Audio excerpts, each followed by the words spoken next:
আজকের রেসিপি চিলা। আমি এখানে চিলা বানানোর জন্য 1 কাপ সুজি অল্প পরিমাণ জল দিয়ে আগে এটাকে মিক্সড করে নিলাম। এবার জল দেওয়ার পরে এখানে আমি 3 কাপ ময়দা, এই কাপেরই মাপের আপনারা সুজি আর ময়দাটা নেবেন। এবার আমি অল্প অল্প করে জল দিয়ে এটাকে মিক্স করে নিলাম সুজি আর ময়দাটাকে।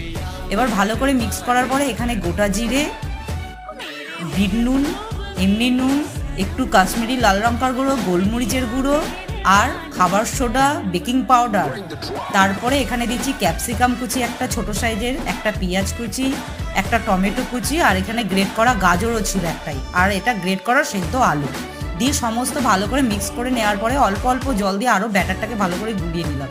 এরপরে সামান্য আমি এখানে চিনি অ্যাড করেছি। এরপরে আমি চাটুতে গোলা রুটির মতন আকারে দিয়ে আপনারা এইভাবে এপিট ওপিট করে ভালো করে সেঁকে নেবেন। এখানে আমার রেসিপিটা রেডি।